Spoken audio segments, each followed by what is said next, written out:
convidado internacional, né? Que está sofrendo com 40 graus aqui, e a gente nesse inverno de 27 graus que a gente não aguenta, né? Mas muito feliz de ter o pastor Kenneth. A gente tem aí o pastor Estevão de Jaboticabal com a gente tem o pessoal de Alagoas, e a gente vai para algumas regras, né? A regra é a mesma de sempre, né? Vocês podem fazer aí as participações junto ao chat, né? O que for já der para ser falado juntamente aí com o que a gente for falar, ele vai comentando. Qualquer coisa fica pro pós, né? Da pós-palestra. A gente faz um momento de perguntas e respostas aí, e aproveita também para estreitar. Como eu tenho falado, né, o objetivo da nossa live é estreitar os laços entre a denominação Batista Livre no Brasil, então é sempre estendido a todas as igrejas, mas também a igrejas irmãs que não são batistas livres, né? Então, você tem uma ideia, até de Pacuba a gente convidou o pessoal. Não sei se vai ter cubanos hoje aqui, mas quem sabe. Vou passar a palavra para o pastor Kenneth, que eu não vou ficar aqui tomando tempo, porque hoje o nosso objetivo é ouvir. Pastor Kenneth, seja bem-vindo, Deus abençoe, good evening. Deus abençoe, pastor, com você. Bom, boa noite a todos. Sou o pastor Kenneth, a maioria de vocês me conhecem, um ou outro aí talvez que não me conhece, só como uma introduçãozinha para ficar gravado aí também. Eu sou missionário com a Missão Batista Livre, já tivemos ministério na Costa do Marfim, na África, e estamos trabalhando no Brasil, e nesses últimos anos, desde 2006, temos trabalhado com o seminário aí, a Escola Teológica, que agora virou Centro Teológico. Vai ser difícil fazer essa mudança, mas o Centro Teológico Batista Livre aí no Brasil, temos trabalhado bastante com a escola. Atualmente eu estou nos Estados Unidos, num período de divulgação, também lecionando nos Estados Unidos. Estamos chegando ao final desse período. Ainda tenho uma turnê de alguns países que eu preciso fazer antes de voltar para o Brasil, mas o meu retorno para o Brasil é próximo. Além do trabalho que eu faço aí no Brasil, eu sou também diretor de parcerias da missão, e nessa função eu coordeno algumas parcerias que a missão, que tem sede nos Estados Unidos, algumas parcerias que nós temos ao redor do mundo. E em países, nós vamos falar um pouco mais durante a apresentação.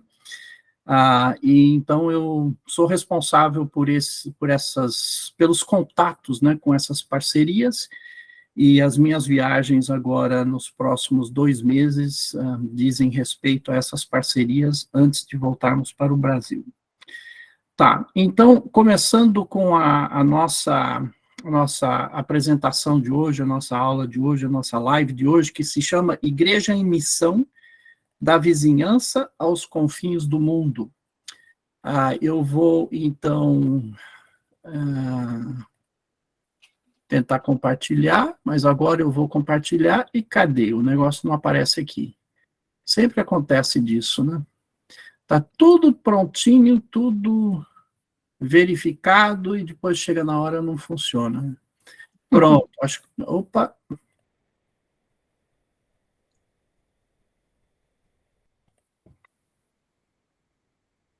Vamos ver se aparece. Pronto, apareceu aqui. Acho que agora vai dar para compartilhar com vocês. Então, vamos lá.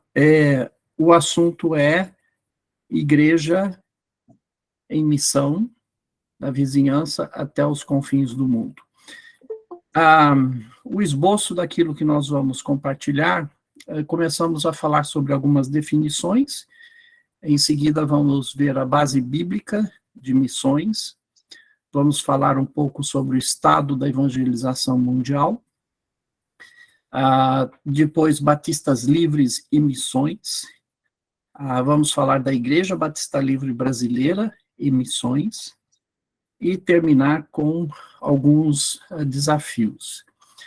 Aliás, recebi agora há pouco, alguns minutos atrás, a confirmação de que o livro que eu escrevi, um manual que eu escrevi, que tem 100 e poucas páginas, sobre missiologia, que está sendo lançado pela Ação Palavra, acabou de chegar da impressão, foi impresso já, e então, muito daquilo que eu vou compartilhar aqui também está naquele livro. Apesar que o que nós vamos fazer hoje, falar hoje, é impossível a gente falar com muitos detalhes. Então, hoje vai ser um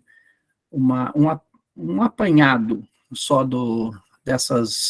desses diferentes assuntos com relação à missão. Vamos começar com algumas definições sobre o que é missão. E missão aqui no singular. Então, quando usamos a palavra missão no singular, estamos falando da atividade do povo de Deus, isso é, da igreja, né? Para proclamar e demonstrar o reino de Deus no mundo, para que os povos se reconciliem com Deus. Então, essa é a missão no singular, é essa atividade do povo de Deus. Se nós usarmos a palavra missão no plural, missões, então entendemos que é todo o empreendimento necessário para se realizar a missão. Então, tudo que está envolvido, todo o empreendimento que gira em torno da missão, é o que nós chamamos de missões, e principalmente enviando pessoas para a execução da tarefa. Então, a igreja tem uma missão, mas para realizar essa missão existe todo um empreendimento de envio das pessoas para realizarem a missão. Então, aí usamos no plural. Agora, qual é a diferença de missões com evangelismo? Evangelismo é quando nós compartilhamos com aqueles que estão no nosso círculo de influência, aqueles que estão próximos de nós, e nós, então, compartilhamos o evangelho com eles. Isso é evangelismo. Agora, quando nós enviamos pessoas para outros lugares para fazer evangelização, lugares que não são próximos de onde nós estamos, então falamos sobre missões.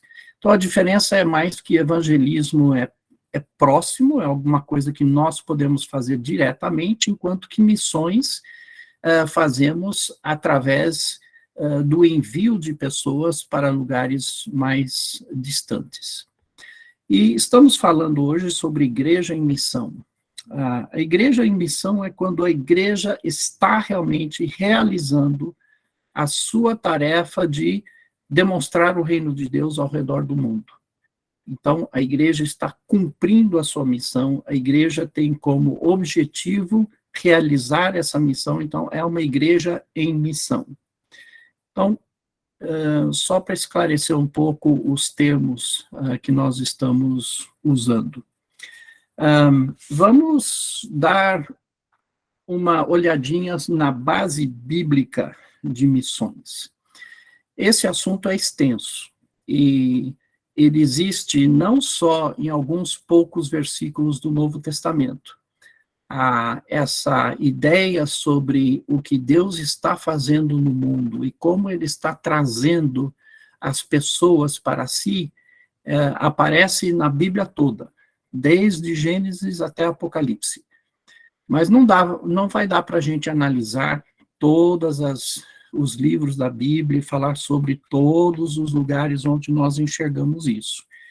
Então, eu vou apenas dar um apanhado geral, uma ideia geral daquilo que a Bíblia tem a dizer sobre isso, começando, então, obviamente, pelo Antigo Testamento.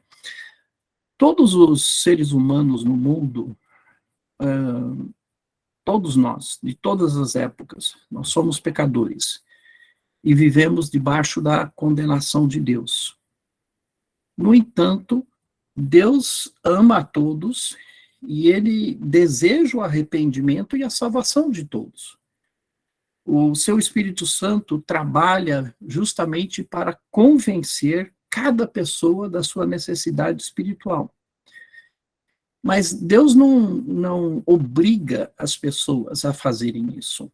ele não trabalha de uma forma coercitiva. Deus, ele permite, então, que cada pessoa tome a sua própria decisão. A Bíblia toda nos mostra o intuito de Deus em se fazer conhecer pela humanidade. Deus quer ser conhecido pela humanidade. A própria Bíblia, que é uma revelação dele para a humanidade, é uma prova de que Deus quer se fazer conhecer de toda a humanidade. Deus criou o primeiro homem, a primeira mulher, sem pecado, e eles viviam em comunhão com Deus, uma comunhão íntima, diária com Deus. No entanto, a entrada do pecado no mundo trouxe consequências desastrosas para a humanidade. E Deus iniciou um programa, um plano de redenção da humanidade como um todo, mas é uma redenção dirigida também individualmente a cada pessoa. Ele escolheu um homem, e lemos sobre isso em Gênesis, capítulo 12, versículos 1 a 3, ele escolheu um homem, Abraão, para iniciar esse plano de resgate. E em Gênesis 12, 1 a 3, nós lemos o seguinte, Deus falando com Abraão: deixe sua terra natal, seus parentes e a família de seu pai, e vá para a terra que eu lhes mostrarei. Farei de você uma grande nação, o abençoarei e o tornarei famoso, e você será uma bênção para todos, para outros, aliás. Abençoarei os que o abençoarem e amaldiçoarei os que o amaldiçoarem. Por meio de você, todas as famílias da terra serão abençoadas. Esta é a nova versão transformadora. Os versículos que vou usar aqui são da nova versão transformadora. Então, nós vemos no versículo 2 que algumas promessas são feitas para Abraão. Ele diz lá, farei de você uma grande nação, o abençoarei, o tornarei famoso, e você será uma bênção para os outros. E depois, no final do versículo 3, ele fala, por meio de você, todas as famílias da terra serão abençoadas. Não temos tempo de destrinchar muito esse trecho, porque temos que falar de muita outra coisa ainda. Mas, resumindo, Deus está falando para Abraão, eu vou abençoar você, e você será uma bênção para as outras pessoas, para todas as famílias da terra. Elas serão abençoadas através da descendência de Abraão. Essa é uma promessa que foi feita ao povo hebraico, os judeus, né, os descendentes de Abraão, mas não é exclusivamente para os judeus, porque ele falou justamente que através dele todas as famílias da terra seriam abençoadas. Em resumo, então, Deus abençoou Abraão e os judeus para que todas as famílias da terra fossem abençoadas. Os judeus, eles serviriam de testemunho da grandeza de Deus, e eles deveriam anunciar esse grande nome, o grande nome de Deus a todos os povos. O cumprimento desta promessa se dá progressivamente no Antigo Testamento, mas o cumprimento se finaliza através da vinda de Jesus.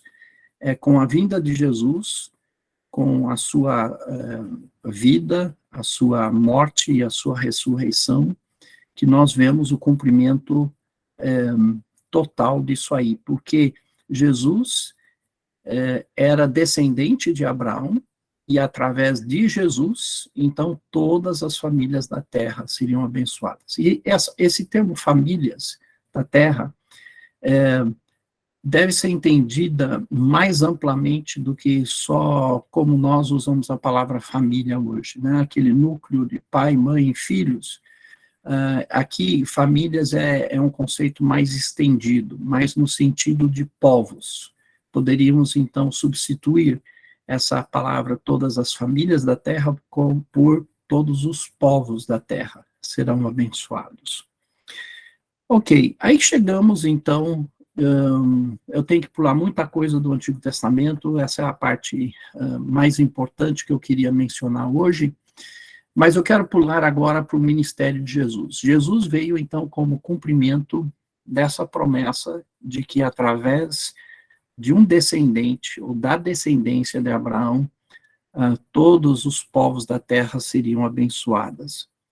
E durante o seu tempo na terra, durante seu ministério aqui na terra, os 3 anos mais ou menos de ministério que ele teve, é verdade que o seu ministério foi mais focado nos judeus, mas é um erro achar que foi exclusivamente para os judeus. Na verdade, nós vemos que Jesus teve muitos encontros redentores com muitos gentios. Eu vou dar alguns exemplos para vocês aqui, e não temos também tempo de conversar sobre cada um deles. Mas nós temos a mulher samaritana, com quem Jesus teve uma conversa no poço de Sicar, um oficial do rei que morava em Cafarnaum, um centurião romano, um leproso samaritano, uma mulher cananeia e também um endemoniado gerazeno, ou algumas traduções dizem gadareno. Então, esses são alguns encontros que Jesus teve, por exemplo, com pessoas que não eram judeus, com gentios. E foram encontros que mudaram a vida dessas pessoas e das pessoas em volta dessas. Por exemplo, se pensar sobre esse último que eu mencionei, endemoniado gerazeno, ele queria seguir Jesus, Jesus falou, não, você fica aqui, você vai e fala para os seus parentes. E ele esparramou essa notícia sobre Jesus para toda aquela região que não era uma região dentro, onde tinha uma população judaica, né? Então, Jesus teve esses encontros. Com a morte e a ressurreição de Jesus, a expectativa de Jesus é que todos os seus seguidores passariam, então, a contar essas boas novas do Evangelho, a passar essas boas novas do Evangelho para todos os povos. E conhecemos essa expectativa de Jesus, que ele falou em cada um dos evangelhos e também no livro de Atos, como a grande comissão. Então, também não temos tempo de ver em profundidade isso, mas só mencionando aqui alguns versículos, ou partes de versículos, que demonstram essa expectativa de Jesus, que os seus discípulos levassem as boas novas para outros povos. Jesus disse em Mateus 28:19, vão e façam discípulos de todas as nações. Em Marcos, ele falou, vão ao mundo inteiro e anunciem as boas novas a todos. Em João, ele disse, assim como o Pai me enviou, eu os envio. Em Atos, capítulo 1, versículo 8, nós vemos o que ele falou para os seus discípulos depois da sua ressurreição, vocês receberão poder quando o Espírito Santo descer sobre vocês. E serão minhas testemunhas em toda parte, tanto em Jerusalém, que era onde eles estavam no momento em que Jesus estava falando isso, vocês serão, então, minhas testemunhas em Jerusalém, onde vocês estão, em toda a Judéia, em Samaria e nos lugares mais distantes da terra. E isso aqui passa a ser tipo um mapa para a gente, né? Que demonstra qual é a nossa responsabilidade no que diz respeito a missões. E nós, tanto individualmente como igreja, nós temos essa responsabilidade de compartilhar o evangelho com os povos, como Jesus falou. E aqui é quase que um mapa, porque ele fala, olha, vocês vão compartilhar em Jerusalém, que era o local onde eles estavam. Então, nós denominamos esta live de Igreja em Missão, da vizinhança aos confins do mundo. Então, esse em Jerusalém inclui a nossa vizinhança, inclui o nosso bairro, inclui a nossa cidade, inclui a nossa região, inclui aquelas pessoas que estão próximas de nós. Então, nós temos uma responsabilidade de sermos testemunhas para essas pessoas que estão próximas de nós. E veja que no início dessa passagem, ele deixa bem claro que essa capacidade de anunciar o evangelho às pessoas que estão próximas de nós, ela não vem de nós mesmos. Ela vem do Espírito Santo, da capacitação do Espírito Santo. É com o poder do Espírito Santo que nós vamos ser testemunhas, testemunhas em toda parte. Ter essa responsabilidade de compartilhar o evangelho com as pessoas pode, assim, pode ser visto como uma coisa, para alguns vão achar que é difícil, outros vão achar que não tem conhecimento suficiente, outros vão achar que ou tem medo de fazê-lo, tem medo de ser rejeitado pelas outras pessoas, mas a boa notícia para nós é que não depende de nós, mas da capacitação que o Espírito Santo nos dá para fazer. Então não pense que é pelo seu esforço, pelo seu conhecimento da Bíblia, por ter feito um curso de teologia ou qualquer coisa que você vai poder, então, ser testemunha de Jesus. Não, todos nós podemos ser testemunhas de Jesus, porque ele prometeu o seu Espírito Santo para nos capacitar para fazê-lo.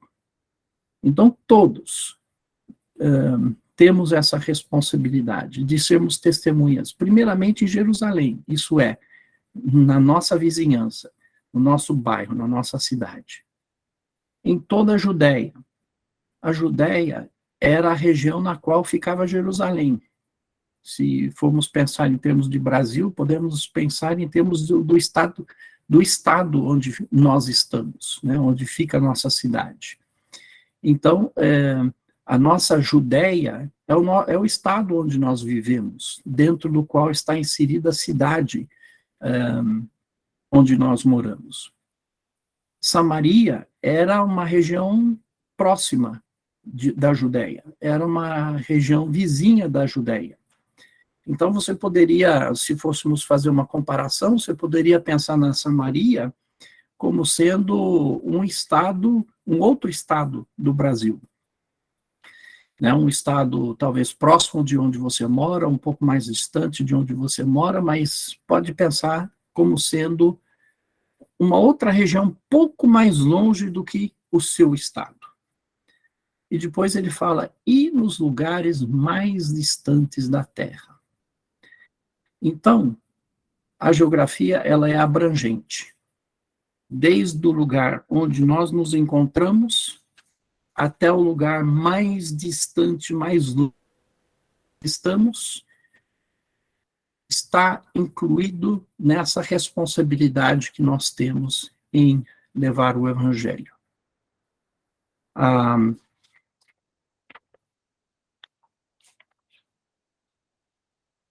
Passamos, então, ao livro de Atos.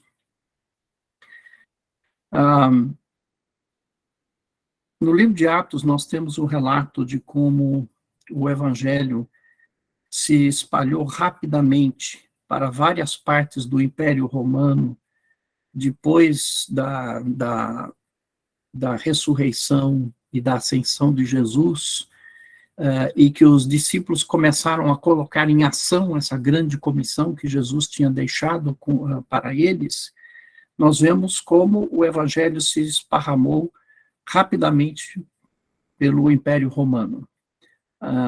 com a conversão progressiva, primeiro dos judeus, depois dos samaritanos. À medida que vamos lendo o livro de Atos, vemos a conversão dos judeus, em seguida a conversão dos samaritanos, e depois, no restante do livro de Atos, vemos como isso passou também aos gentios de todas as regiões do Império Romano. Vemos isso no livro de Atos. Então, o livro de Atos é como um livro histórico para nós, colocando como foi colocado em prática essa grande comissão que Jesus tinha deixado para os seus discípulos, como isso foi colocado em prática nos anos seguintes. Depois, pulando para o final da Bíblia, no livro de Apocalipse, nós temos uma pequena janela para o futuro, nos mostrando como será no futuro e qual é o resultado de missões no futuro. Eu vou compartilhar 3 versículos de Apocalipse com vocês. Primeiramente, no capítulo 5, a segunda parte do versículo 9, onde diz: pois foste sacrificado, e com teu sangue compraste para Deus pessoas de toda a tribo, língua, povo e nação. Por causa do sacrifício de Jesus, por causa do sangue derramado de Jesus, que comprou a nossa redenção, que possibilitou o perdão dos nossos pecados e a nossa salvação, nós vamos ver então a redenção de pessoas de toda a tribo, língua, povo e nação. O mundo todo será impactado pelo Evangelho. E depois em Apocalipse capítulo 7, versículo 9, depois disso, vi uma imensa multidão, grande demais para ser contada. Imagina só, hein? Nós estamos falando em muita gente lá no céu. Depois de uma imensa multidão, grande demais para ser contada, de todas as nações, tribos, povos e línguas, em pé, diante do trono e diante do Cordeiro. Então, no futuro, quando Jesus voltar, quando as pessoas que pertencem a ele serão trazidas para junto dele, nós vamos ver pessoas ali de todos esses lugares diferentes, todas as nações, tribos, povos e línguas. Deus está nos dando uma oportunidade de ver numa janelinha lá para o futuro o que a nossa responsabilidade atual e a nossa atuação atual em missões vai proporcionar no futuro. E depois também em Apocalipse capítulo 21, versículos 24 a 26. As nações andarão em sua luz. Esse é o penúltimo capítulo da Bíblia. Então, está finalizando a história. As nações andarão em sua luz, quer dizer, na luz de Jesus. E os reis, em toda a sua glória, entrarão na cidade, falando da Nova Jerusalém. Suas portas nunca se fecharão, pois ali não haverá noite. E todas as nações trarão sua glória e honra à cidade. Então, na Nova Jerusalém, nós vamos ver a presença de irmãos e irmãs de todas as nações, de todos os povos, de todas as línguas, vai ter representantes de todos eles ali no final. Essa é a base bíblica. Agora eu quero passar para uma outra parte que é o estado da evangelização mundial. Tem muita coisa que pode ser dito a respeito disso, teremos que ser breves, mas vamos resumir da seguinte forma. E os números que eu vou dar aqui, as estatísticas, tudo é aproximado, né? Não estamos falando em números exatos, porque é impossível ter números exatos, mas até onde a gente consegue ter uma ideia, em números aproximados, 9 em cada 10 pessoas no planeta estão perdidas. 9 pessoas em cada 10 estão perdidas. Então, 90% da população do mundo está perdida e precisa de salvação. 2 pessoas em 3, 2/3 da população mundial, 2 pessoas em 3 nunca ouviram uma explicação clara do Evangelho. Elas não sabem realmente o que é o Evangelho. Não conhecem as boas novas. 2/3 da população mundial. 1 em cada 3 pessoas não possui alguém que more próximo que seja seguidor de Cristo. Às vezes isso é difícil a gente pensar, né? Como assim? Não tem um crente, não tem um seguidor de Jesus Cristo próximo de todas as pessoas do mundo? Não. 1 em cada 3 pessoas, 1/3 da população mundial, não mora próximo de um crente, de um seguidor de Cristo. Existem pessoas no mundo, boa parte da população do mundo vai viver toda a sua vida sem nunca ter visto um seguidor de Jesus Cristo, sem nunca ter entrado em contato com um seguidor de Jesus Cristo. São pessoas que estão isoladas do Evangelho. Então, pessoas que dificilmente vão ouvir falar do Evangelho se não houver uma intencionalidade em levar o Evangelho a essas pessoas que estão isoladas. Uma outra maneira de se pensar sobre isso, sobre o estado da evangelização mundial, é pensar nessa fórmula de 10, 20, 30, 40. 10, 20, 30, 40. Eu sei que vocês devem estar com o microfone mudo aí, mas todo mundo fale, mesmo deixando o seu microfone no mudo, todo mundo fale junto comigo. 10, 20, 30, 40. Você falou? Pegou você de surpresa? Então vamos repetir, todos juntos. 10, 20, 30, 40. Ok. Se você somar todos esses números, dá quanto? 100. 100. Dá 100. 100%. Dá 100%. Então, nós vamos falar aqui 10%, 20%, 30%, 40%. Fica fácil de lembrar. Então, vamos lá. 10% da população mundial são cristãos que creem na Bíblia e a seguem. Tá? 10% da população mundial. Já tínhamos dito que 1 em 10 pessoas é cristã. Tá? Então, 10% da população. Agora, 20% da população, um outro 20% da população, são cristãos, quer dizer, se dizem cristãos, mas são cristãos apenas de nome. São cristãos que seguem vários ramos do cristianismo, mas que alguns nem creem muito na Bíblia, ou não conhecem a Bíblia, não seguem a Bíblia, mas usam o rótulo cristão. Então, são cristãos nominais, cristãos apenas de nome. Então, 10% são cristãos que creem na Bíblia e a seguem, e 20%, um outro 20%,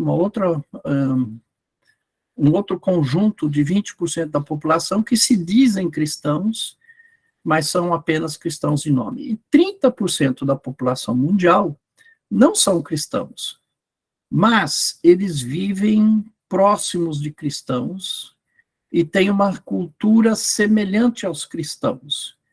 Então, poderíamos dizer que esse segmento da população, apesar de não serem cristãos, eles estão em contato com cristãos.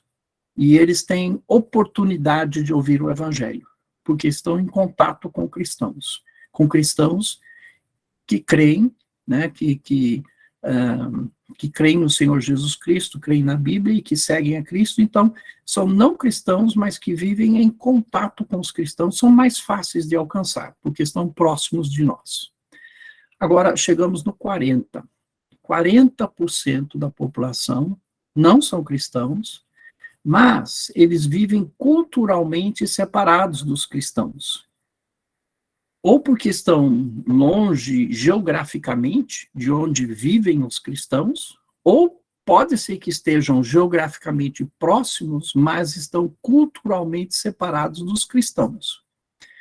Isso significa que talvez não falam a mesma língua, ou que não andam nos mesmos círculos, então não se encontram com cristãos. São pessoas que estão culturalmente separados dos cristãos, portanto, provavelmente não vão entrar em contato com o evangelho. Ok? Então, 10, 20, 30, 40. 10% são cristãos praticantes. 20% são cristãos de nome apenas.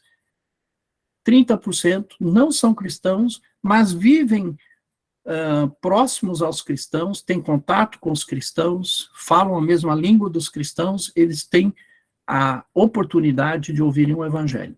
Mas 40% da população mundial não ouve o evangelho porque não estão próximos daqueles que podem anunciar o evangelho para eles. Impactante ou não? A grande questão é, o que fazer nessa situação? O que fazer nessa situação? Estamos falando sobre o estado da evangelização mundial. Vamos passar para uma outra coisa com relação ao estado da evangelização mundial, de falarmos então sobre os povos não alcançados. Esses que estão culturalmente separados do evangelho, de que nós dissemos. Então, o que é primeiramente, vamos falar sobre o que é um povo. Né? Quando estamos falando sobre povos, o que é um povo? São pessoas que vivem em proximidade umas das outras e que compartilham a mesma língua e costumes. Então, pessoas assim que são da nossa tribo, vamos dizer assim, né? Que são pessoas como nós, que são pessoas que têm os mesmos costumes, falam a mesma língua e tudo, então é considerado um povo. No mundo se estima o número de povos em 16.500 a 17.000 povos no mundo. Então, pensando em esse grupo de pessoas que compartilham de uma mesma língua, de mesmos costumes, nós temos cerca de 16.500 a 17.000 povos. Agora, o que é um povo não alcançado? O povo não alcançado, e esses números são um pouco arbitrários, mas nos ajudam pelo menos a ter um parâmetro. Povo não alcançado, nós estamos falando, obviamente, sobre povos não alcançados pelo Evangelho. Então, é um povo que o Evangelho ainda não chegou até eles. E é considerado, então, um povo que tenha menos de 2% da população que são verdadeiramente crentes em Jesus Cristo, que têm fé em Jesus Cristo, que seguem a Jesus Cristo. Se um povo tem menos do que 2% da população nessa condição, então esse povo é considerado não alcançado. Porque mesmo existindo uma igreja dentro desse povo, a igreja é proporcionalmente pequena com relação à população daquele povo. Existem poucos cristãos verdadeiros, e eles são poucos em número e não têm condições, normalmente, de alcançar o restante do seu povo, de evangelizar o restante do seu povo. Então, se tiver menos de 2%, é considerado não alcançado. Muitos desses povos têm menos de 1% e alguns 0,1% que são verdadeiros cristãos. Então, povos não alcançados.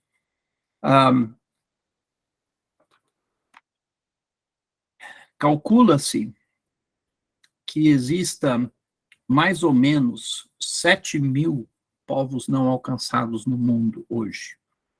Isso equivale a aproximadamente 41% da população. O que corresponde ao que nós vimos no slide anterior, quando nós falamos do 10, 20, 30, 40, né? 40% da população mundial vive isolado de cristãos, de pessoas que poderiam anunciar o evangelho para eles. Então, 41% da população vive em povos que são considerados não alcançados. A Índia com uma população de 1,3 bilhões de pessoas, e na Índia tem 2.400 povos, só na Índia tem 2.400 povos. Desses 2.400, 90% dos povos são considerados povos não alcançados. É o país com o maior número de povos não alcançados, é a Índia. Então, 90% desses 2.400 povos, etnias, se podemos usar também a palavra etnias, não receberam ainda o Evangelho. Não receberam o Evangelho de uma forma suficiente que o Evangelho possa chegar a todas as pessoas daquela etnia, daquele povo. Realmente são números estarrecedores. A urgência da evangelização. Todos os dias, há um acréscimo de 227 mil pessoas no mundo, todos os dias. Quando falamos em um acréscimo diário de 227 mil pessoas, se você pegar todas as pessoas que nascem e subtrair as pessoas que morrem em um dia, você ainda tem um saldo positivo de 227 mil pessoas. Então, a população mundial cresce a cada dia, cresce em 227 mil pessoas, ou seja, 83 milhões por ano. Então, todos os anos, a população mundial está crescendo em 83 milhões de pessoas. Agora, eu pergunto para você, e você pode abrir o microfone para responder essa pergunta. Qual é a implicação disso na evangelização do mundo? Se nós temos um acréscimo de 227 mil pessoas por dia, 83 milhões de novas pessoas ao ano, qual é o impacto disso na evangelização mundial?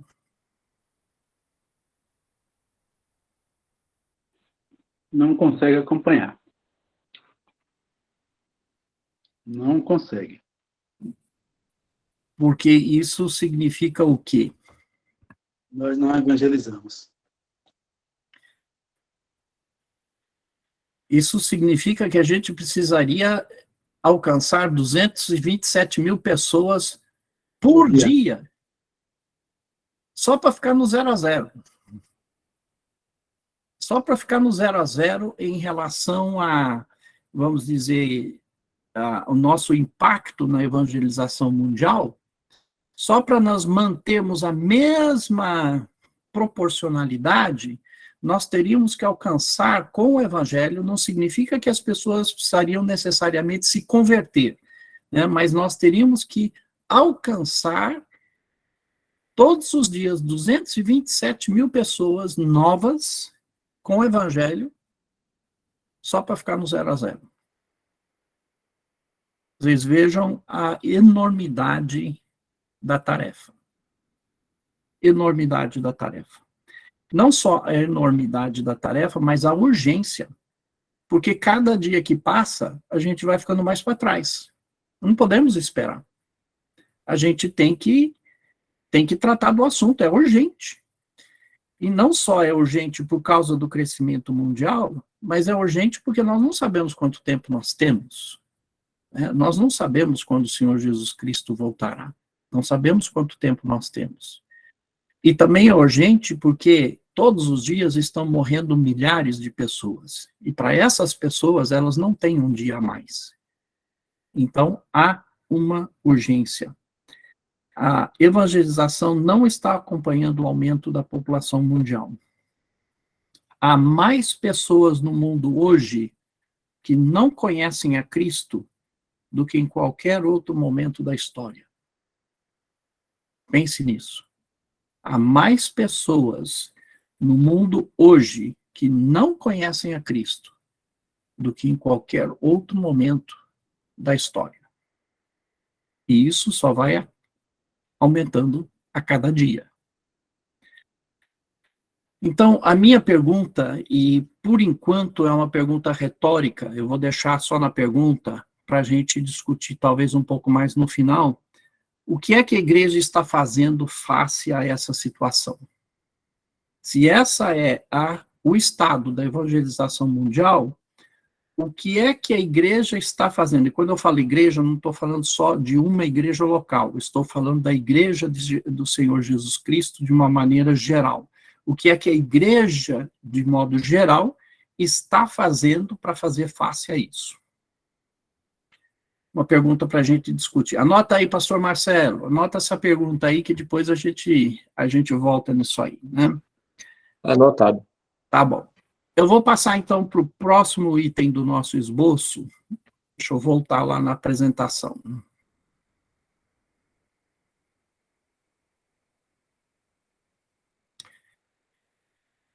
O próximo item do nosso esboço é Batistas Livres e Missões. Então, eu vou falar um pouco sobre a história Batista Livre no que diz respeito a missões, e também, não só sobre a história, mas atualmente. O que a Igreja Batista Livre está fazendo a respeito disso. Os primeiros missionários Batista Livres foram enviados a partir dos Estados Unidos, onde começou a denominação, foram enviados em 1835 para a Índia. Então, logo, logo vai fazer 200 anos. Né? Nós já temos aí 187 anos atrás, os Batista Livres já estavam enviando seus primeiros missionários dos Estados Unidos para a Índia. A denominação passou por algumas turbulências no início dos anos 1900, houve uma fusão com uma outra denominação e tudo, depois a parte da denominação que não se fundiu, não sei se essa seria a palavra, mas que não se juntou a outra denominação, a parte que ficou Batista Livre se reorganizou em 1935.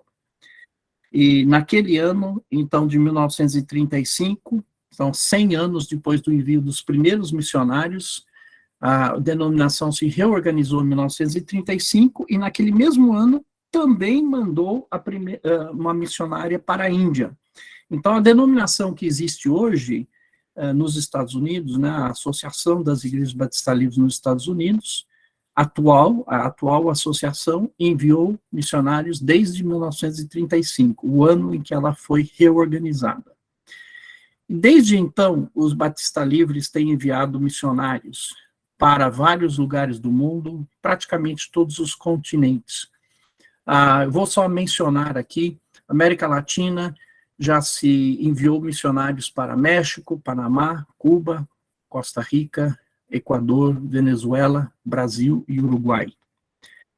Na Europa, se enviou missionários para Espanha, França, Bulgária, Romênia e Moldova. Para a África, para a Costa do Marfim, Gana e Quênia. Agora, eu quero enfatizar que nem todos esses missionários, no início, sim, até recentemente, quando olhamos historicamente, até recentemente, os missionários eram todos norte-americanos. Mas de algumas décadas para cá, nós temos visto também missionários de outros países que têm saído, Batista Livres, que têm saído também como missionários. Então, alguns desses países têm os missionários que não eram norte-americanos. E na Ásia, foram enviados missionários para a Índia, Paquistão, Coreia do Sul, Cazaquistão, Filipinas e Japão. Então, existem muitos países no mundo, mais de 200 países no mundo. Ainda estamos longe de enviar missionários para todos os países, mas pelo menos já temos enviado missionários para alguns países de todos esses continentes, América Latina, Europa, África e Ásia. E, com certeza, existem também, né, igrejas batistas livres no Canadá e nos Estados Unidos, de onde partiram muitos desses missionários. Bom, muitos desses países que vocês estão vendo aí na tela, que foram campos missionários, passaram de campos missionários a enviadores de missionários. Alguns exemplos são a Coreia do Sul, a Costa do Marfim, Cuba, Panamá, Índia. Eu estou com ponto de interrogação porque estão atualmente no processo de enviar missionários para Bangladesh, que é o país vizinho. Então ainda é um negócio que está em andamento, que está no planejamento, em andamento. E também o Brasil. E temos alguns países, então, que antes recebiam missionários e agora estão enviando missionários, ou pelo menos já enviaram no seu passado, mesmo que atualmente não tem missionários, mas são países que de recebedores de missionários passaram a ser enviadores de missionários.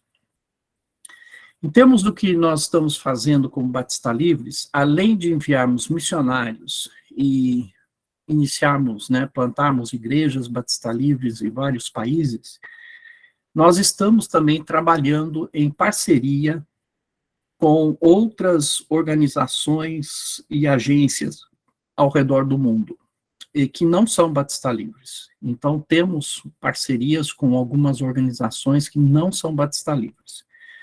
Como, por exemplo, a Rússia. Estamos com parcerias na Rússia, no Tajiquistão, Uganda, Jamaica, Bangladesh, Índia, Paquistão, Senegal, Mongólia, China, Laos, Equador e outros.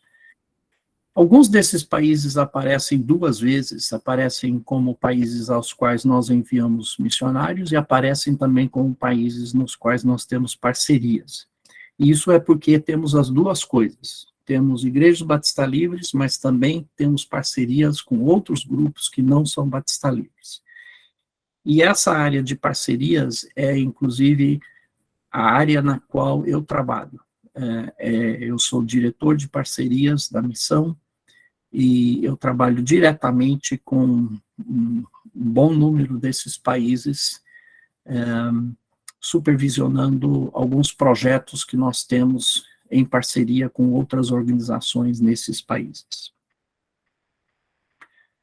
Bom, passando para o último item aqui, antes de dar um desafio.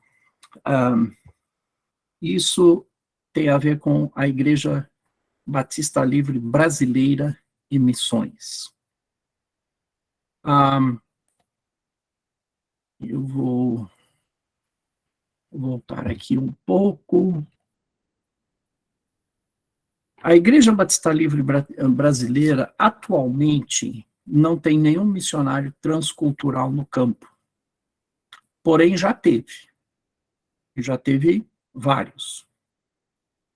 Missionários brasileiros já trabalharam entre povos indígenas no Brasil, entre várias tribos indígenas no Brasil, e também missionários foram enviados para países como Bolívia, Costa do Marfim, República da Irlanda, China, África do Sul, Turquia, Uruguai, e talvez algum outro que eu não esteja me lembrando no momento. Mas já tivemos missionários. A Igreja Batista Livre no Brasil já teve missionários nesses lugares todos. Infelizmente, atualmente, não temos nenhum missionário no campo, fora do Brasil. A visão missionária, infelizmente, nos últimos anos, a visão missionária das nossas igrejas tem esfriado. Também tem esfriado a visão de levar o evangelho às regiões do Brasil de menor penetração do evangelho. Uma exceção louvável tem sido essa iniciativa da família Leandro, no sertão de Alagoas, que estão trabalhando lá, porém, com pouco respaldo da denominação no Brasil. uma ou duas igrejas aí, 2, 3 talvez, estão dando algum respaldo para esse trabalho lá. A Missão Batista Livre dos Estados Unidos tem dado um respaldo maior para esse trabalho do que as próprias igrejas brasileiras. Então, falando sobre a atuação da Igreja Batista Livre brasileira na área de missões, eu acho que nós temos muito que refletir com respeito a isso. O Brasil já esteve melhor do que onde está hoje. O Brasil está andando para trás na área de missões. E, se nada mais, eu espero que essa live sirva de um alerta para as nossas igrejas, uma chacoalhada, para mostrar que,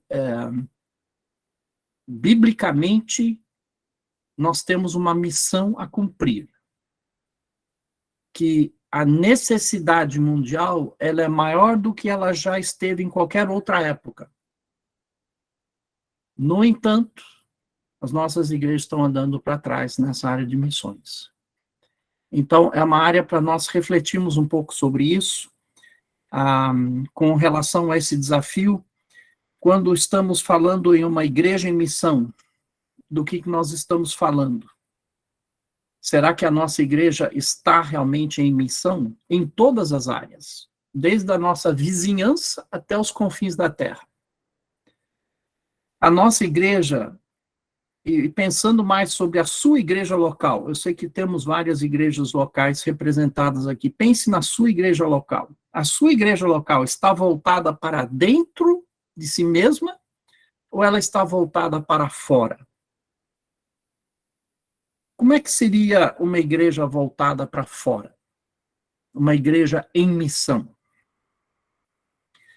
Uma outra pergunta, pensando ainda sobre a sua igreja local.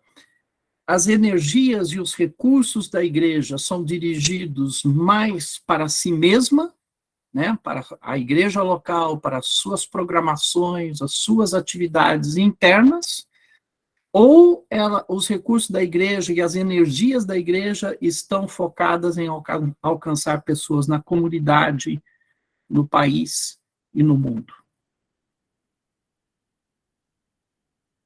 A igreja fala, a sua igreja local fala sobre as necessidades da comunidade e do mundo e ora por elas? Esse é um assunto que é falado na igreja? A igreja prepara e envia obreiros para os lugares mais necessitados? Então, essas são algumas perguntas que eu lanço para vocês como desafio. E nós vamos passar agora para uma parte de perguntas e respostas para nós fazermos uma reflexão juntos a respeito desse assunto. Então, pastor Marcelo, pode mandar bala aí. Pastor, a Josiane, que é a nossa irmã lá de Alagoas, ela fez uma pergunta que às vezes as pessoas têm muita essa questão do direcionamento, do chamado de Deus, né? Mas especificamente sobre o chamado missionário, como ela quer saber como ela identifica o chamado de missões na vida dela. Bom, o chamado, ele não é um molde que serve para todos. O chamado, ele pode ser diferente para diferentes pessoas.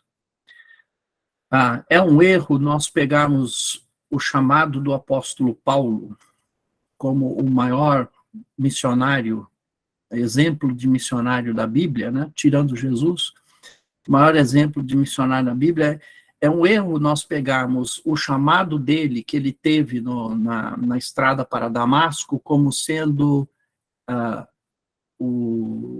vamos dizer assim, o molde que todos os que se envolvem com missões ou têm chamado para missões têm que ter daquele jeito que o apóstolo Paulo teve. Aquele foi o chamado dele, específico dele.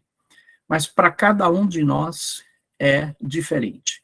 E o chamado para missões não é diferente do que o chamado para qualquer outro ministério, seja para um ministério pastoral, seja para um ministério com crianças, com outras áreas de ministério.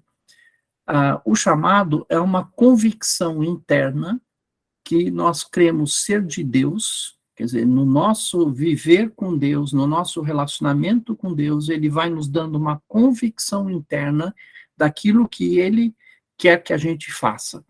Ele vai nos direcionando numa certa área. E nos dá paixão por aquilo, ele nos dá motivação por aquilo, e ele nos impulsiona nessa direção. Então, o chamado tem a ver mais com essa convicção interna, forte convicção interna de que é isso que Deus quer que a gente faça com a nossa vida. Como eu disse, isso pode ser diferente de uma pessoa para outra. Então, eu não posso dar um negócio assim muito específico para dizer que tem que ser assim na sua vida. Se você não sentiu isso, então não é chamado. Então, ele pode variar. Mas se alguém acha que está tendo ou pode ter um chamado missionário, eu sugeriria que conversassem com o seu pastor. E eu acho que o pastor vai poder orientar um pouco mais especificamente a pessoa. Tem uma discussão que está acontecendo aqui no Brasil sobre o envolvimento de missionários com os índios e a FUNAI. Então, algumas perguntas que o pessoal geralmente faz, a gente teve recentemente na igreja, mas eu acho legal perguntar pela tua experiência tal, e em missões, 20 anos num campo missionário, com um outro país, uma outra cultura. Mas aqui no Brasil está se proibindo missionários de ir às tribos de índio, porque isso seria uma forma de anular a cultura delas e transformando o evangelismo com uma espécie de um crime típico penal, né? Como pensar estratégias para alcançar povos onde as leis, né, ou as diretrizes, né, se a gente lembra nos estados muçulmanos, né, que proíbem até com pena de morte, como pensar estratégias, porque a gente tem que manter o testemunho, né, mas a gente tem que pregar também, são dois conflitos, né? Exatamente, e aí também não tem, assim, nenhuma estratégia única, né? Porque isso vai variar de um país para o outro, vai variar de uma região para outra. E eu acho que você delimitou duas coisas muito importantes aí. Por um lado, nós temos que fazer todo o possível para ter um bom relacionamento com o governo, né? Então, de todas as maneiras, a gente tem que buscar um bom relacionamento com o governo, a gente tem que buscar, por exemplo, essa ideia de que é estragar a cultura do índio, isso é muito ingênuo, porque esse é um pensamento de que o índio ele vive numa cultura ideal, né? Ele vive numa situação idealizada, ideal, que ninguém mexa no céuzinho dele ali, porque se botar o dedo, pronto, estraga. Mas para quem conhece, quem já esteve nas tribos indígenas, não é nada disso. Eles vivem em culturas onde há muito medo, onde há muita morte, onde há muita violência, onde há muito pecado. Eles vivem numa situação em que o evangelho faria muito para ajudá-los como cultura. E esses antropologistas que olham para esses grupos e dizem, não pode mexer com eles, porque você vai estragar o que tem lá de bom e tudo, esse é um mito, é muita inocência pensar assim. Então, nós sabemos que não estamos estragando a cultura deles quando nós entramos lá. Sim, temos que respeitar muita coisa da cultura, não queremos... mas nós temos que pregar Jesus, porque Jesus é para todas as culturas. E mesmo onde é proibido pregar o evangelho, nós temos que levar o evangelho lá. E temos que achar estratégias para poder fazer isso. Como missão, nós temos buscado estratégias alternativas para entrar em países onde onde é proibido ser missionário. Então, onde você tem que entrar de uma forma mais discreta, com outra plataforma, usando outra profissão, e através do contato com as pessoas, poder evangelizá-las de uma forma mais discreta. Na Índia, por exemplo, atualmente, nós estamos tendo problemas onde vários estados na Índia já têm leis de anticonversão, onde é proibido a conversão de hindus, só quem é hindu que você não pode converter. Então, é proibido pregar o evangelho e converter um hindu. E está havendo perseguição nesses lugares e continuará havendo. É um preço que nós temos que pagar para poder levar o evangelho para todos os povos. Acho que tem uma coisa que é legal quando a gente pega o evangelismo mundial, né? Quando chegou o cristianismo, principalmente nas Américas, né? Principalmente na Central e América do Sul, você tinha culturas indígenas que praticavam infanticídio, né? E foi graças à chegada do cristianismo que o valor à vida chegou a essas tribos, porque não é apenas a conversão é o ponto principal, mas também uma reestruturação da forma social e de relacionamentos que também é viabilizado. No Brasil se trata a Índia como se fosse um zoológico onde você vai visitar e não pode interagir. Acho isso é um problema. O Lucas levantou a mão aí, tem uma pergunta. Fala, pastor Kenneth, tudo bem? Tudo bem. Tudo bem.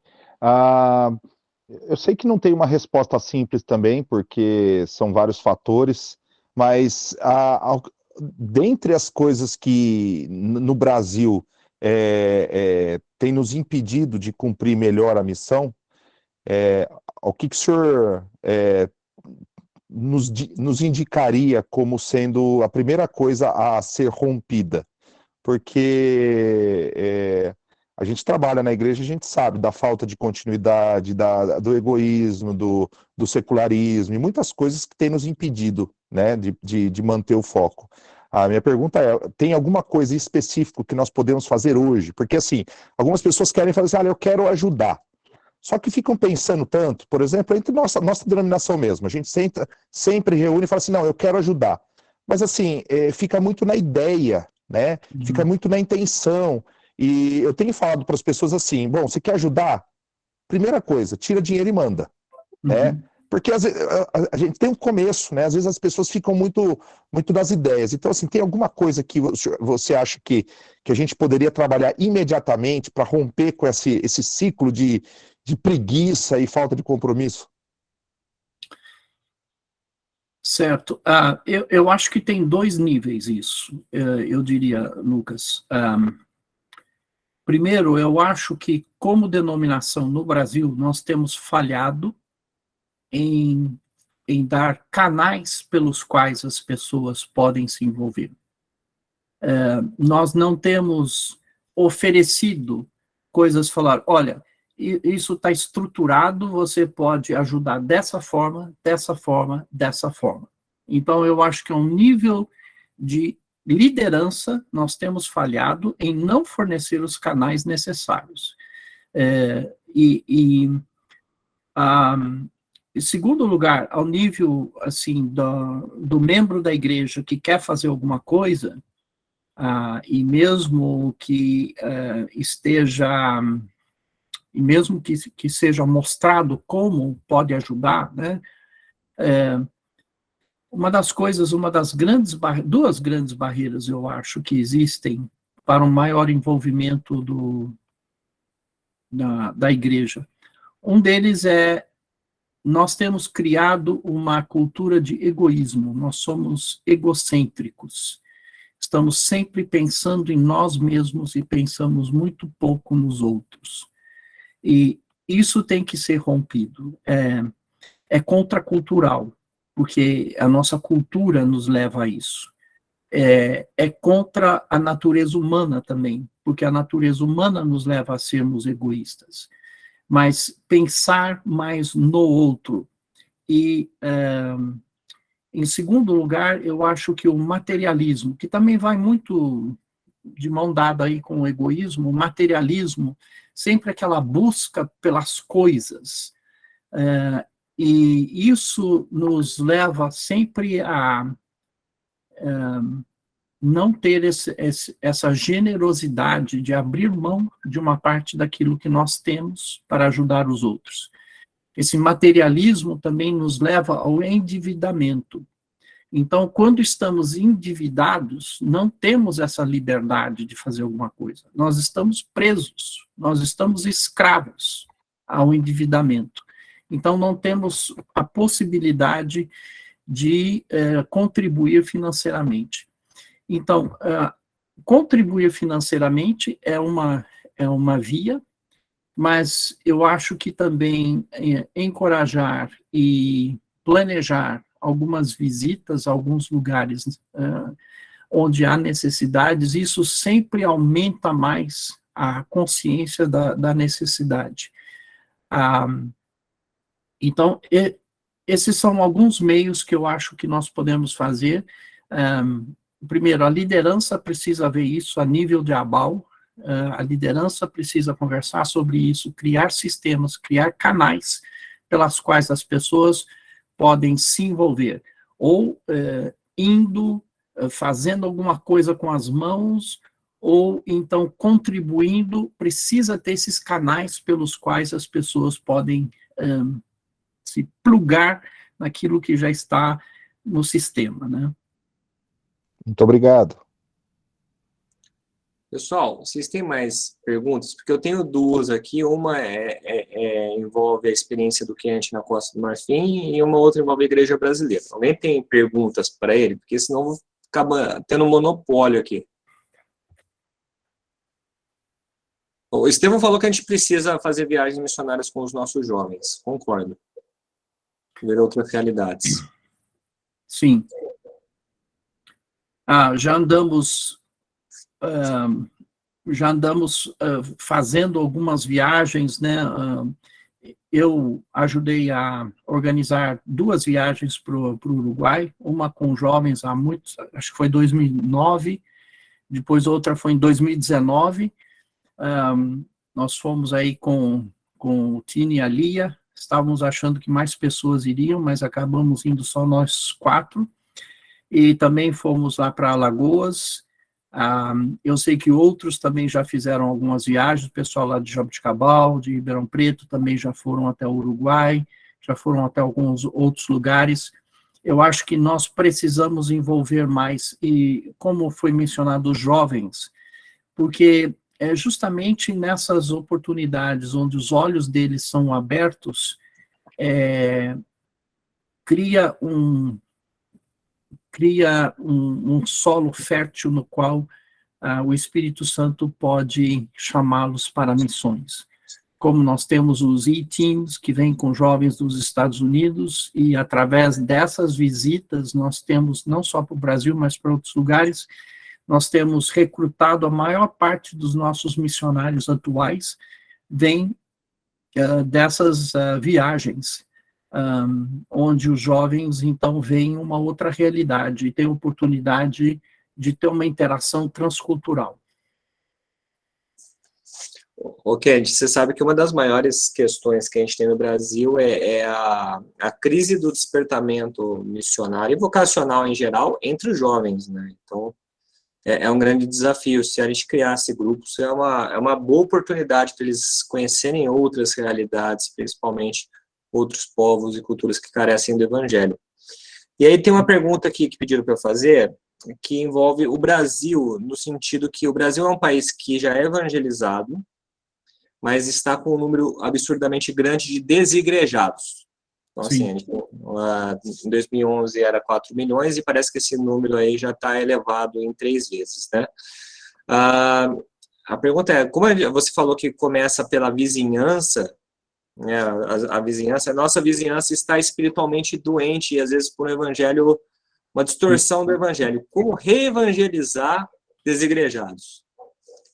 Primeiramente, a evangelização do Brasil, ela é muito desigual. Tem algumas regiões do Brasil onde há, assim, uma grande proporção da população que é cristã, que é convertida, que é praticante, E há outras regiões do Brasil onde isso não é a verdade.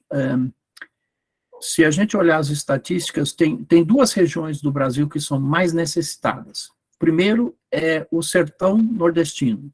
Não tanto a parte costeira. A parte costeira tem bastante, mas o interior do Nordeste, ele é subevangelizado em termos de Brasil. E outra região que é subevangelizado é o Sul, principalmente Santa Catarina e Rio Grande do Sul. Rio Grande do Sul tem um dos níveis mais, um dos níveis menores de porcentagem de evangélicos. E tem várias cidades no interior do Rio Grande do Sul que não tem nenhuma igreja evangélica, nenhuma.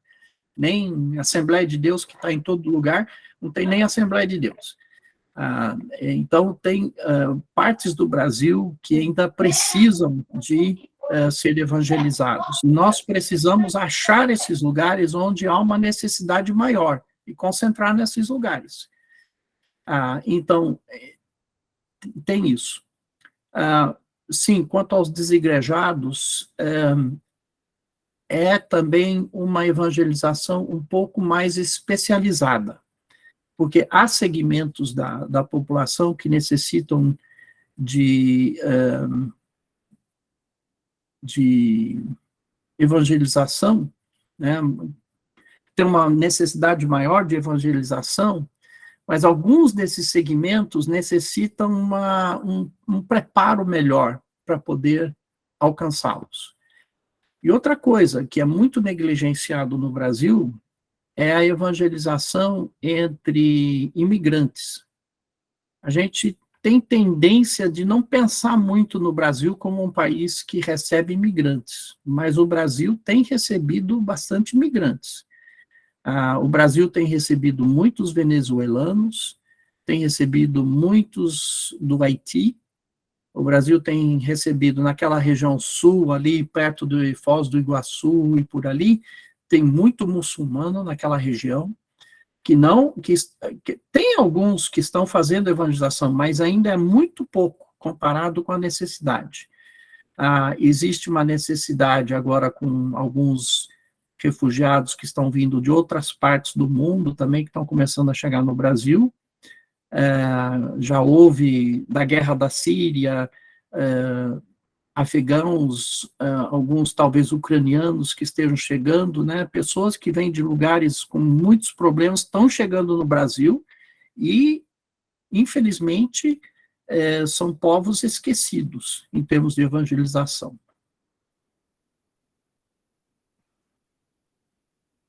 Tem uma pergunta que fizeram, de toda a sua experiência como missionário ali na Costa do Marfim, provavelmente você deve ter várias experiências marcantes, mas qual foi a que mais te marcou, ou assim, que você fala que, olha, foi transformador para o povo ali? Experiências marcantes? Olha, eu diria que a guerra civil na Costa do Marfim foi um divisor de águas. A guerra civil na Costa do Marfim fez com que as pessoas mesmo da Costa do Marfim tivessem que assumir mais responsabilidade na obra. Muitos, inclusive nós, tivemos que sair de uma região da Costa do Marfim, que foi tomada pelos rebeldes, e não pudemos continuar o seminário que estávamos fazendo ali, né? Tínhamos um seminário funcionando, treinando pessoas, e com a tomada dos rebeldes não foi possível continuar, tivemos que sair daquela região. Outros missionários também tiveram que sair da Costa do Marfim e tiveram que assumir mais responsabilidade no trabalho. E foi justamente a partir da guerra civil que o trabalho na Costa do Marfim começou a crescer mais. E começou a ter mais...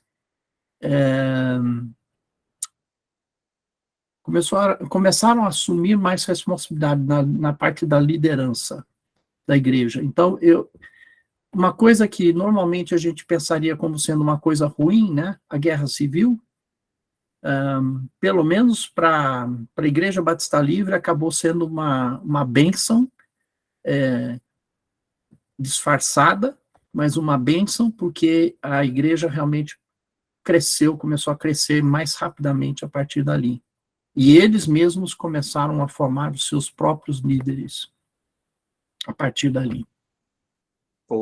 Aquele pastor, o pastor americano, Paul Washer, ficou 10 anos no Peru, ele relata situações semelhantes, né? Ele fala que a igreja, quando assume responsabilidades em meio a perseguições, ela se fortifica, né? Então, é interessante como Deus usa momentos adversos para fazer a igreja crescer, se fortalecer e despertar outros líderes, né? E essa é uma das fraquezas da igreja no Brasil, porque tem se espalhado essa ideia de que a gente vai para a igreja para receber a bênção, né? Então, a nossa participação na igreja é só vou lá para receber uma bênção. Então, quem vai não se sente responsável, quem vai se sente mais como um cliente da igreja do que realmente como parte da igreja e como tendo uma responsabilidade ali e assumir responsabilidades e liderança na igreja. Então, esse é um problema que tem afligido a igreja brasileira, é essa ideia de ir e louvar a Deus, né, ter um louvorzão e sair se sentindo muito bem, e sair com a bênção, né, foi receber a bênção, saiu com a bênção, e não se sente parte da igreja e não assume responsabilidade e liderança dentro da igreja. Pode falar, Tim. Todo projeto, a gente vê assim, todo projeto missionário que progride, que tem um resultado muito bom, sempre tem, ele começa com oração, várias pessoas orando, uma igreja orando, uma família, um grupo, enfim. Existe dificuldade na igreja no Brasil, Igreja Batista Livre, de uma campanha nível nacional de oração em relação a isso, para que orar por missões e automaticamente pessoas se envolverem mais com isso. É difícil fazer isso? Desculpa, não acompanhei direito a pergunta. A pergunta foi? A minha seria o seguinte, eu afirmei que todo projeto missionário que tem um resultado bom e tem um resultado interessante, ele começa com vários projetos, pessoas, grupos ou famílias orando, e aquilo resultava em um projeto missionário de sucesso, né? Sucesso no sentido de que da vontade de Deus ser cumprida, né, em cima daquele projeto. Existe a dificuldade muito grande para que haja uma união da Igreja Batista Livre no Brasil, para que se comece a orar nesse sentido, uma campanha de oração nesse sentido, começar um projeto missionário como igreja em oração, a igreja toda, né? Uhum. Então, normalmente, assim, a sequência disso começa com informação, porque sem informação a gente não sabe orar. Então, informação. Se nós tivermos informação, isso deve trazer um peso no coração, deve trazer uma responsabilidade. Puxa vida, precisamos fazer alguma coisa, porque acabamos de ficar sabendo de alguma coisa, agora precisamos reagir.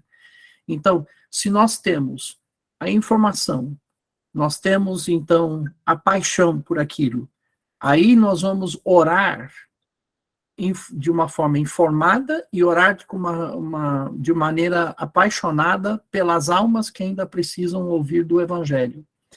E sim, quando acontece isso, informação, as pessoas se consideram responsáveis, começam a orar por aquilo, então, sim, é que surge um projeto que dá fruto.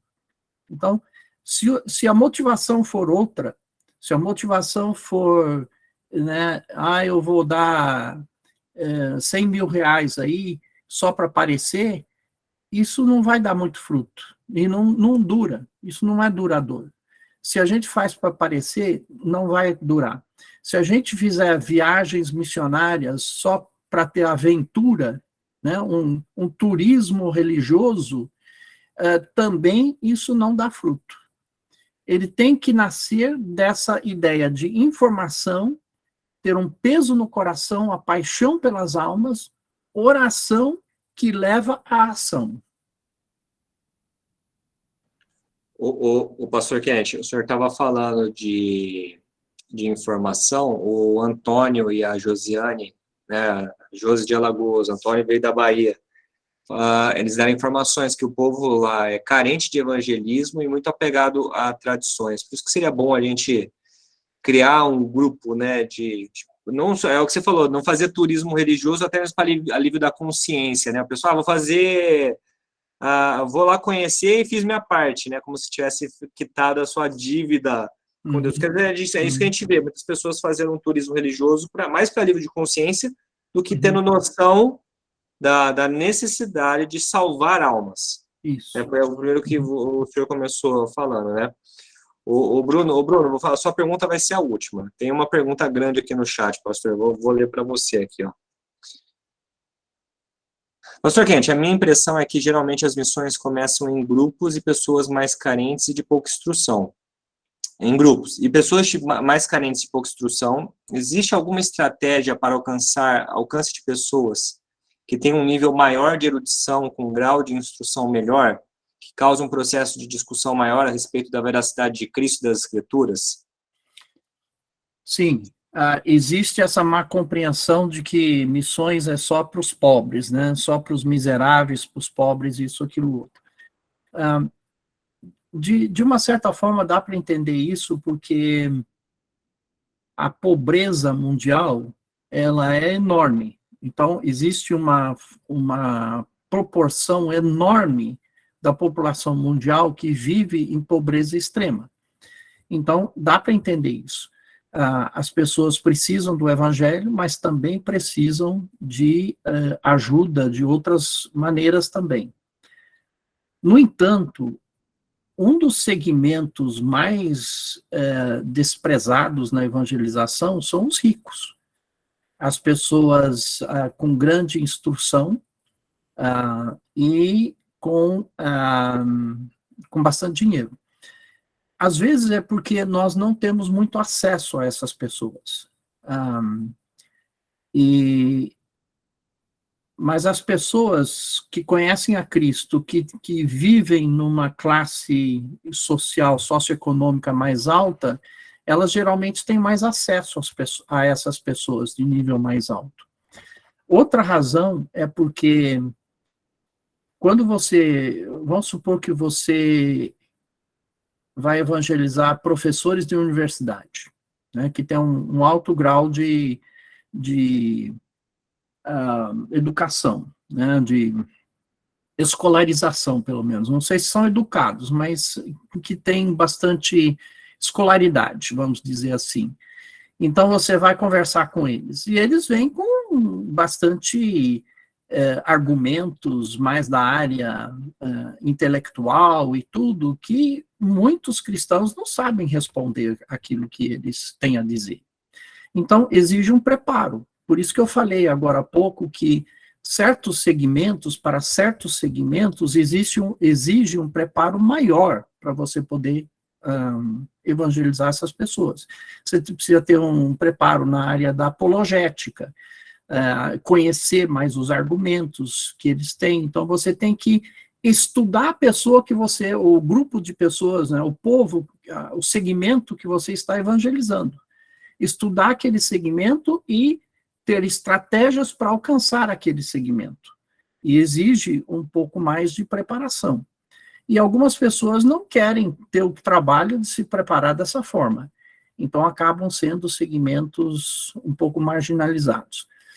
Mas, atualmente, por exemplo, na Europa, a Europa, principalmente a Europa do Oeste, é uma região pós-cristã.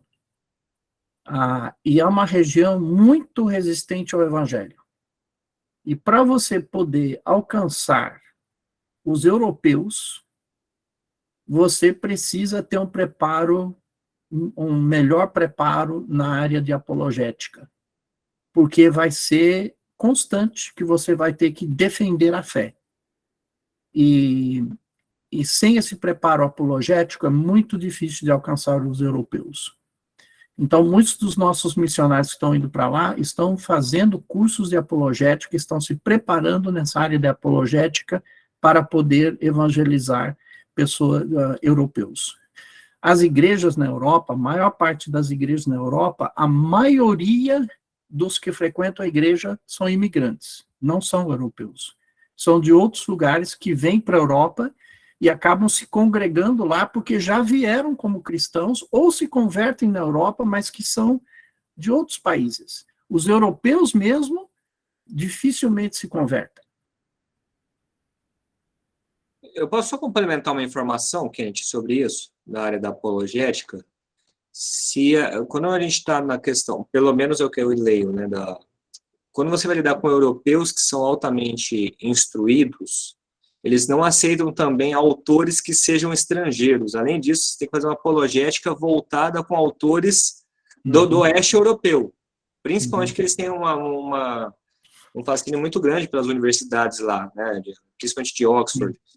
Então, a apologética também, quando você vai lidar com países europeus, com pessoas instruídas, envolve conhecer autores que pertençam a eles, não que sejam estrangeiros a eles. Então, eu lembrei porque eu li o Richard Swinburne, que é um filósofo cristão da Universidade de Oxford, ele fala que do treinamento de apologética, que é feito com americanos que estão indo para a Europa fazer esse trabalho, é feito em cima da literatura saxão, né, que era inglesa lá. O Brunão, você estava com a mão levantada, pode falar aí. Não, o que eu ia falar é que, assim, uma coisa que eu noto no meio cristão é que, assim como há o desinteresse em missões, também há o desinteresse na palavra. Muita gente não tem conhecimento ele vive na igreja, ele vai aos domingos, mas ele não procura mais conhecimento a respeito da palavra, a respeito até de outros assuntos, a parte de filosofia, a parte secular, para ter um debate com alguém que tenha outro tipo de ideia, que ele consiga refutar a ideia de outra pessoa. Eu vejo que no meio cristão tem muita gente despreparada também, e desinteressada, tanto por missões, como pela própria palavra, pelo próprio ensino mesmo, e acho que isso também causa uma dificuldade também para poder chegar em missões e em outros ministérios dentro da igreja, né? Sim. Porque é muito fácil sair e se autodenominar pastor e abrir uma igreja e começar por si mesmo, né, a fazer, sem preparo nenhum, sem conhecimento, se autodenominar pastor, abrir uma igreja e fazer. O que essa pessoa vai passar para a sua congregação? Não pode passar a palavra de Deus porque não conhece. E nós estamos vendo muito isso no meio brasileiro atualmente, infelizmente, e faz com que nas pesquisas o número de evangélicos aumente bastante, mas na realidade não é o que acontece em termos de verdadeiros seguidores de Jesus Cristo.